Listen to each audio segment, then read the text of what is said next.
assalaamu aleykum wa rahmatullahi taala wa barakaatuh. mbokk yi bàyyi xel seen YouTube bii di yaatal xeltu yin ñi ngi leen di nuyu di leen ziyaar di leen ñaanal jàmm di ko sàkku ci yéen. mbokk yi ki amee biir buy metti ñu koy wax maux de ventre, ki biiram di metti mu bëgg yàlla saafara ko na bàyyi xel lii may bëgg a leeral. mbokk yi tegtal bi nii lay demee.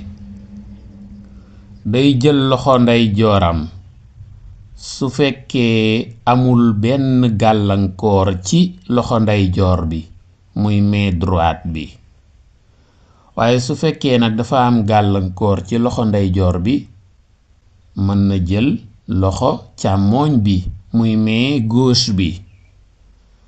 en tout cas daal day jël loxo bi daa di koy teg ci kaw biir bi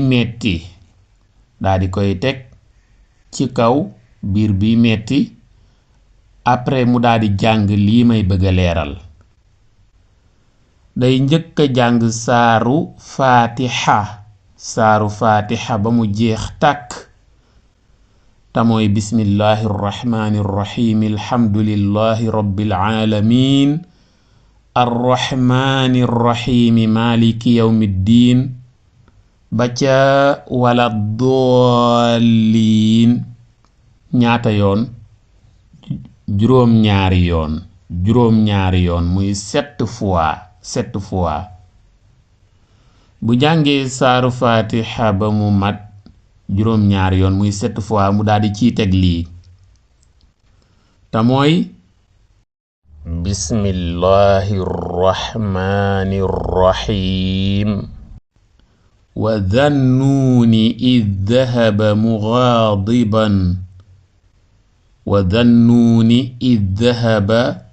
مغاضبا فظن أن لن نقدر عليه فنادى في الظلمات أن لا إله إلا أنت سبحانك إني كنت من الظالمين. ما waxaat ko وذنون إذ ذهب مغاضبا فظن أن لن نقدر عليه فنادى في الظلمات أن لا إله إلا أنت سبحانك إني كنت من الظالمين. aaya bi mi ngi ci suuratul anbiya mooy 21e suuraat muy 20 saar ak benn, aaya juróom-ñett fukk ak juróom-ñaar wala verset 87. aaya bi benn yoon rek la koy wax. waaw fekk mi ngi teg loxoom ci biir bi, bu ko defee bu lii matee mu daal di koy ëf ci loxoom raay ko ci biir bi. waaw bu ko mënee ëf ci loxoom raay ci biir bi baax na, même bu ko deful itam baax na ko jànge nii ma ko leerale rek. ñaan gi nit ki mën na koo defal boppam comme mën na koo defal kaneen. su fekkee da koy defal kaneen day jël loxoom teg ko ci biiru waa ji bu dee góor la wala biiru ndaw si bu dee jigéen la daa di koy jàng comme ni ma ko leerale woon. mbokk yi lii daal lu baax a baax la ci saafara biir buy metti, kon nag ñu bàyyi ko xel bu baax a baax.